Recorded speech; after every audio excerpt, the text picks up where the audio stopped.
باللہ من الشیطان الرجیم بسم اللہ الرحمن الرحیم والفجر، فجر کی قسم، ولیال العشر، 10 راتوں کی قسم، والشفع، جوڑے کی قسم، والوتر، اور طاق کی قسم، واللیل اذا یسری، اور رات کی قسم جب وہ چلتی ہے۔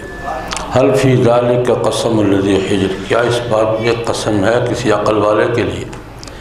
الم تر کیف فعل ربک بعاد، کیا نہیں دیکھا آپ نے کیسے کیا تیرے رب نے قوم عاد کے ساتھ؟ ارم، قوم ارم ذات العماد، جو ستونوں والی تھی، التی لم یخلق مثلها فی البلاد، وہ نہیں پیدا کیے گئے ان کے مثل شہروں میں۔ وثمود، اور قوم ثمود کے ساتھ الذین جابوا الصخر، جنہوں نے تراشا چٹانوں کو، بالواد، وادی میں۔ وفرعون ذی الاوتاد، اور فرعون میخوں والا، الذین طغوا فی البلاد، یہ لوگ سرکش ہو گئے تھے شہروں میں۔ اکثر فی الفساد، انہوں نے پھیلا دیا تھا زمین میں کثرت سے فساد۔ فصب علیہم ربک، پس برسایا ان پر تیرے رب نے، صوت عذاب کا کوڑا۔ ان ربک لبالمرصاد، بے شک تیرا رب البتہ گھات میں ہے۔ فاما الانسان، پروار انسان، اذا ما ابتلاه ربہ، جب اس کو آزمایا اس کے رب نے، اکرمہ، اس کو عزت دی، ونعمہ، اس کو نعمت دی، فیقول ربی حال اکرمن، بس وہ کہتا ہے کہ میرے رب نے مجھے عزت دی ہے۔ اما اذا ما ابتلاه، جب اللہ پاک اس کو آزماتے ہیں، فقدر علیہ رزقہ، تنگ کر دیا اس پر اس کا رزق، فیقول، کہتے ہیں ربی اہانن، میرے رب نے مجھے رسوا کر دیا۔ کلا، ہرگز نہیں، بل لا تکرمون الیتیم، بلکہ تم نہیں عزت کرتے یتیم کی، ولا تحاضون، اور نہیں ایک دوسرے کو ابھارتے، علی طعام المسکین، مسکین کے کھانے پر۔ وتأکلون التراث، اور کھا جاتے ہو تم وراثت، اکلا لما، پے در پے کھانا۔ وتحبون المال، محبت کرتے ہو مال سے، حبا جما، محبت کثیر۔ کلا، ہرگز نہیں، اذا دکت الارض دکا دکا، جب کوٹ دی جائے گی زمین، کوٹا جانا، وجاء ربک، تیرا رب آئے گا، والملک، اور فرشتے بھی، صفا صفا، صف در صف۔ وجیء یومئذ بجہنم، اور لائی جائے گی اس دن جہنم، یومئذ، اس دن، یتذکر الانسان، انسان نصیحت پکڑے گا، انا لہ الذکریٰ، کہاں سے ہوگی اس کے لیے نصیحت؟ یقول، کہے گا، یا لیتنی، اے کاش میں، قدمت لحیاتی، میں نے زندگی کے لیے کچھ آگے بھیجا ہوتا۔ فیومئذ، بس اس دن، لا یعذب عذابہ، نہیں عذاب دے گا اس کے عذاب کی طرح، احد، کوئی بھی، ولا یوثق، اور نہیں باندھتا، وثاقہ، اس کے باندھنے کی طرح، احد، کوئی۔ یا ایتھا النفس المطمئنہ، اے نفس مطمئنہ، ارجعی الی ربک، لوٹ جاؤ اپنے رب کی طرف، راضیۃً، راضی، مرضیہ، راضی کی ہوئی، فادخلی فی عبادی، داخل ہو جاؤ میرے بندوں میں، وادخلی جنتی، اور داخل ہو جاؤ میری جنت۔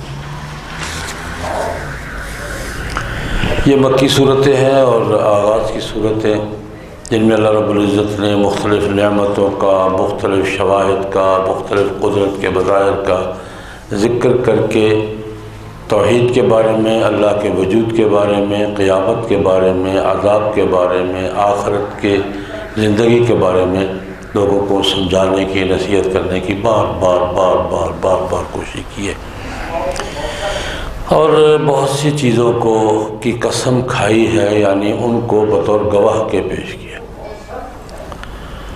سورۃ الفجر، فجر، صبح جب پوپ پھٹتی ہے، فجر صادق، فجر کاذب۔ لیال العشر، 10 راتیں۔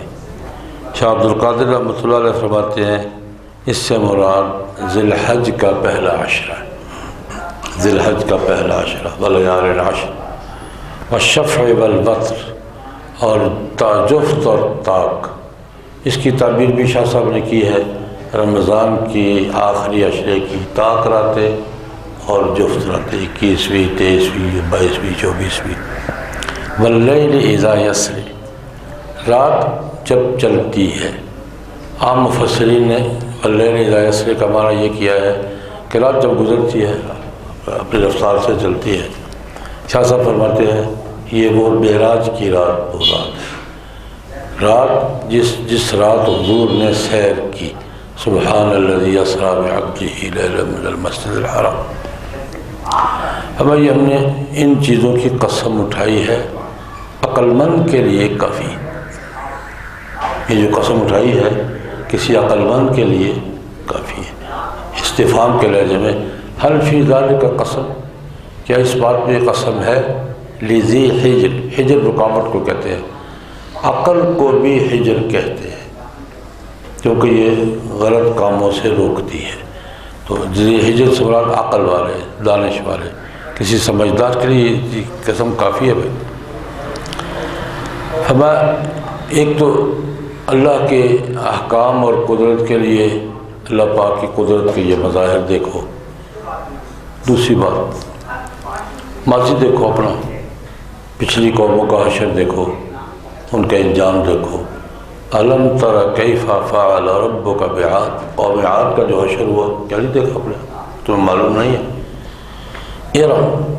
ارم کہتے ہیں قوم عاد ہی کا ایک قبیلہ تھا، ذات العماد، ستونوں والے۔ ستونوں والے کے بھی مختلف معنی کیا مفسرین نے، بعض نے کہا کہ وہ خود ستونوں کی طرح لمبے تڑنگے، ایسے جیسے دوبارہ اس قد کے لوگ نہیں آئے۔ بعض نے کہا کہ نہیں، اونچی عمارتیں ستونوں والی تعمیر کرتے تھے۔ ارم ذات العماد التی لم یخلق مثلها فی البلاد، کہ وہ ان جیسے دوبارہ شہروں میں پیدا نہیں کیے گئے، یعنی ان کی قوا والے، ان کے قد والے، ان کی قوتوں والے۔ یہ ظاہر بات ہے کہ انسان دن بدن کمزور ہوتے چلے جا رہے ہیں، انسان دن بدن کمزوری کی طرف میں نے کہا تھا کہ انسان اسباب کے لحاظ سے قوت پکڑتا جا رہا ہے اور قوا کے اعتبار سے کمزور ہوتا جا رہا ہے۔ اسباب پہلے زمانے میں جسمانی قوتیں اور صلاحیتیں مضبوط تھی، اسباب نہیں تھے۔ اب اسباب کی فراوانی ہے اور جسمانی صلاحیتیں اور قوتیں کمزور ہوتی چلی جا رہی ہیں، اور یہ انسانی فطرت ہے۔ جو اسباب اور سہولتیں بڑھتی جا رہی ہیں تو انسان کے قوا اور انسان کی صلاحیتیں کمزور پڑتی جا رہی ہیں۔ وہ بڑے مضبوط لوگ تھے، اب نہیں ہیں۔ لم یخلق مثلها فی البلاد، کیا کیا تھا انہوں نے؟ ان کی قوت کی بات، الذین جابوا الصخر بالواد، وادی میں چٹانیں تراش ڈالی تھی، یہ قوم ثمود کی بات۔ وادی میں چٹانیں انہوں نے تراش ڈالی تھی، کہ چٹانیں تراش کر محلات بنائے تھے، آج بھی موجود ہے قوم وادی ثمود میں۔ اور فرعون ذی الاوتاد، میخوں والا۔ میخوں والا کیا؟ یہ معنی بھی کہ وہ میخیں گاڑ کر اپنے مخالفین کو پھانسی کی سزا دیا کرتا۔ پرانے زمانے میں پھانسی کا ایک طریقہ یہ بھی تھا کہ دیوار کے ساتھ انسان کو کھڑا کر کے ہاتھوں میں پاؤں میں میخیں گاڑ دیتے تھے اور وہیں لٹکا لٹکا ختم ہو جاتا تھا۔ یا ذی الاوتاد کا معنی کہ اس کے لشکر خیمے بہت زیادہ تھے اور بڑے اس کی میخیں جو گاڑی جاتی تھی وہ الگ سامان کے طور پہ لے جائی جاتی تھی۔ الذین طغوا فی البلاد، یہ قومیں وہ ہیں جو شہروں میں سرکش ہو گئی تھی۔ اکثر فی الفساد، سرکشی کے ذریعے انہوں نے فساد کی کثرت کر دی تھی، اللہ پاک نے سزا دی۔ فصب علیہم ربک صوت عذاب، تیرے رب نے عذاب کا کوڑا برسایا۔ ان ربک لبالمرصاد، اللہ تو رصد کہتے ہیں گھات کو، کسی اللہ پاک گھات میں ہے، یعنی ہر وقت اللہ پاک مستعد ہے، جس وقت جس کو جی چاہے پکڑ لے۔ ایسے جیسے گھات میں آدمی بیٹھا ہوتا نا کہ جو ہی میرا شکار سامنے آئے گا، اللہ پاک ہر وقت گھات میں، ان ربک لبالمرصاد۔ ہمیں انسانی نفسیات کیا ہے؟ خوشیاں ملیں تو اور، غمی آئے تو اور، بدلتا رہتا ہے، انسان کی نفسیات بدلتی رہتی ہے۔ اما انسان کا حال کیا ہے؟ اذا مبتلاہ ربہ فاکرمہ ونعمہ، اللہ پاک نے فرمایا کہ میں کسی کو عزت دیتا ہوں تو یہ بھی آزمائش ہوتی ہے، کسی کو نعمت دیتا ہوں تو یہ بھی آزمائش ہوتی ہے، کسی کو ذلیل کرتا ہوں تو یہ بھی آزمائش ہوتی ہے۔ کسی پر رزق تنگ کرتا ہوں، یہ بھی کیا ہوتی ہے؟ آزمائش ہوتی ہے۔ انسان کی نفسیات یہ ہے کہ جب اللہ پاک اس کو آزماتا ہے، اکر اکرام عزت دیتا ہے دنیا میں، نعمہ و نعمتیں دیتا ہے تو بڑا خوش ہوتا ہے، ربی اکرمن، میرے رب نے مجھے بڑی عزت دی ہے، پھر وہ بڑا خوش ہوتا ہے۔ لیکن جب اذا مبتلیٰ، آزمائش کا دوسرا پہلو آتا ہے، فقدر علیہ رزقہ، رزق کو تنگ کر دیتا ہے تو پھر روتا پھرتا ہے، یا رب، اللہ نے مجھے رسوا کر دیا، ربی اہاننی، میرے رب نے مجھے رسوا کر دیا۔ ہمارا نہیں، اس کا سبب تم خود ہو، کرتا تو اللہ ہی ہے، یعنی بات سمجھے، کرتا تو اللہ ہی ہے، عزتیں بھی کون دیتا ہے؟ اللہ، اور ذلتیں بھی کون دیتا ہے؟ اللہ، لیکن سبب تم خود ہو، تمہارے اعمال اس کا سبب ہوتے ہیں، کل ہرگز نہیں، یہ سب کچھ صرف اللہ کی طرف سے نہیں بلکہ تمہارا بھی دخل ہے اس میں۔ وہ اسباب کیا ہے؟ جب تم اللہ کے بندوں کو، یتیم کو عزت نہیں دیتے تو اللہ تمہاری عزتیں بھی چھین لیتا ہے۔ بل لا تکرمون الیتیم، جب تم یتیم کی عزت نہیں کرتے تو پھر اللہ پاک تمہاری عزتیں بھی چھین لیتا ہے۔ ولا تحاضون علی طعام المسکین، تم مسکینوں کو نہیں کھلاتے تو اللہ رزق، تمہارا بھی رزق تنگ کر دیتا ہے۔ اسباب تم خود ہو۔ ولا تحاضون، ایک دوسرے کو نہیں ابھارتے تم مسکین کے کھانے پر، تم بخل کرتے ہو تو اللہ بھی روک لیتا ہے، تم عزت نہیں کرتے تو اللہ تمہاری عزت بھی کم کر دیتا ہے، یہ اللہ بارک ہے۔ اور پھر میں تو تمہیں دیتا ہوں لوگوں میں بانٹنے کے لیے، تم اکیلے ہی کھا جاتے ہو، میں تو تمہیں دیتا ہوں لوگوں پہ خرچ کرنے کے لیے، سارے ہڑپ کر جاتے ہو۔ تاکل الوراثت، ایسے کھاتے ہو جیسے وراثت ہوتی ہے، وتاکل التراث اکل لمہ، لمہ ہی کھاندے یار، مسلسل پے در پے سارے ہی کھا جاتے ہو، لمہ ہی کھاؤ، وتاکل التراث اکل لمہ، مسلسل وراثت ساری کھا جاتے ہو، کسی کا حصہ نہیں دیتے، مال سے بڑی محبت کرتے ہو تم۔ تحبون المال، اللہ پاک اسباب بیان فرما رہے ہیں، اللہ پاک انسانی نفسیات بیان فرما رہے ہیں اور اسباب بیان فرما رہے ہیں۔ میں جو سزا جزا دیتا ہوں میں ہی دیتا ہوں، لیکن اس کے پیچھے کیا ہوتا ہے؟ تمہاری یہ خصلتیں، تمہاری یہ حالتیں ہوتی ہیں۔ تحبون المال حبا جما، مال سے بڑی محبت کرتے ہو، حلال اور حرام کا کوئی فرق نہیں کرتے، تو پھر میں بھی اپنے قانون کے مطابق چلتا ہوں۔ ہما آج تو تمہاری حالت یہ ہے، کل جب قیامت کا منظر ہوگا تو تم پھر مانو گے میری باتیں، فائدہ کو نہیں ہوگا۔ اذا دکت الارض دکا دکا، زمین کوٹ دی جائے گی، کوٹا جانا، زمین بالکل ہموار ہو جائے گی، نہ کوئی گڑھا نہ کوئی ٹیلا، بالکل ہموار ہو جائے گی۔ اور حشر کا میدان ہوگا اور اللہ پاک تشریف لائیں گے، حشر کے میدان میں جلوہ فروز ہوں گے اور فرشتوں کی صفیں بندھے گی اور جہنم دکھائی جائے گی۔ یہ یوم دن میں جہنم لائی جائے گی، کیا معنی؟ جہنم سامنے دکھ رہی ہوگی۔ اس دن انسان نصیحت پکڑے گا، فائدہ کیا بھائی؟ یومئذ یتذکر الانسان، اس دن پھر سب کچھ مانے گا، یہ انہ لہ الذکریٰ، پھر ذکرہ کہاں سے ہوگا؟ کہاں سے نصیحت کا فائدہ کیا ہوگا؟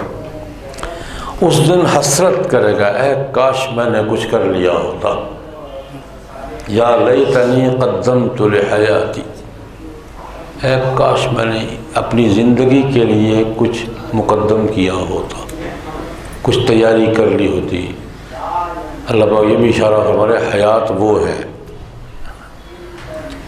حیات قدمت لحیاتی، اے کاش میں نے اپنی زندگی کے لیے کچھ سامان کر لیا ہوتا۔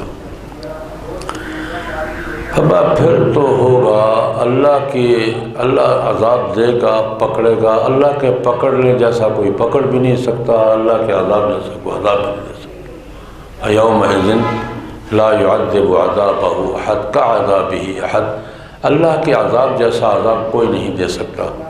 ولا یوثق وثاقہ احد، وہ جب پکڑ لیتا ہے کوئی چھڑانے والا نہیں ہوتا۔ پھر دنیا میں پکڑنے والوں سے کئی چھڑانے والے ہوتے ہیں۔ لا یوثق وثاقہ احد، اس کے وثاق جیسا کسی کا وثاق نہیں ہے۔ فرمایا یہ بات کر کے ہمیں ایک طرف تو یہ کیفیت، لیکن ایمان والے کے لیے تو موت کے وقت سے ہی بشارتیں شروع ہو جاتی ہیں۔ یا ایتھا النفس المطمئنہ، نفس مطمئنہ۔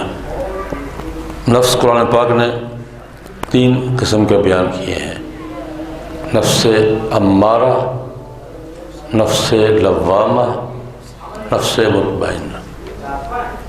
نفس امارہ، ان النفس لامارۃ بالسوء، ہر وقت انسان کو گناہوں پہ ابھارتا رہتا، خطا پہ، گناہ پہ، سرکشی پہ۔ لوامہ یہ درمیان کا درجہ ہے، غلطی ہو جاتی ہے تو ملامت کرتے ہیں غلطی ہو گئی۔ اعترفوا بذنوبہم خلطوا عملا صالحا آخر سے، یہ نفس لوامہ ہے، غلطی ہو گئی، معافی مانگ لی، ملامت کر لی۔ اور اصل نفس مطمئنہ جو اپنی نیکیوں پر، اللہ کی رحمت پر مطمئن ہے، یہ مومن کے اعلیٰ درجہ ہے۔ ہمیں ان کو تو مرتے وقت ہی بشارت مل جاتی ہے، یا ایتھا النفس المطمئنہ، اے نفس مطمئنہ، اپنے رب کے پاس واپس جا رہے ہو، چلو ارجعی الی ربک، چلو اپنے رب کے پاس واپس چلو۔ راضیۃ مرضیہ، راضی خوشی، تم اس سے راضی ہو، وہ تم سے راضی ہے۔ رضی اللہ عنہم ورضوا، راضی ہو، راضی خوشی، وہ تم اس سے راضی ہو اور وہ تم سے کیا ہے؟ راضی ہے۔ اس کیفیت میں مومن کو، نفس مطمئنہ کو یہ بشارت سانس نکلنے سے پہلے مل جاتی ہے، فادخلی فی عبادی، میرے بندوں میں داخل ہو جاؤ، وادخلی جنتی، میری جنت میں جاؤ۔ وہ مرتے ہی جنت کی فضاؤں میں چلے جاتے ہیں کہ میں نفس مطمئنہ۔ بس اوقات بڑے عجیب واقعات ہوتے ہیں یا ایتھا النفس المطمئنہ پر۔ ایک ہمارا چھوٹا سا خاندانی واقعہ ہے، ہمارے بانجے تھے قاضی اسرار الحق، نصرت کے فاضل تھے۔ یہ چھڑیاں ہمارے پرانے گاؤں میں مسجد کے خطیب تھے، عید پڑھا رہے ہیں، 3-4 سال پہلے کی بات، عید پڑھا رہے ہیں، عید پڑھاتے ہوئے اسی آیت پہ بات تقریر کر رہا ہے، یا ایتھا النفس المطمئنہ ارجعی الی ربک راضیۃ مرضیہ۔ عید کی تقریر میں یہ آیت پڑھی، ترجمہ کیا، دوبارہ آیت پڑھی اور یوں یا ایتھا النفس المطمئنہ ارجعی الی ربک راضیۃ مرضیہ فادخلی فی عبادی وادخلی جنتی پڑھی۔ سامنے ڈاکٹر صاحب بیٹھے تھے، انہوں نے آ کے دیکھا کہ مولوی صاحب تشریف لے گئے۔ بس اوقات اللہ پاک ایسے خوشخبریاں بھی سنا دیتے ہیں۔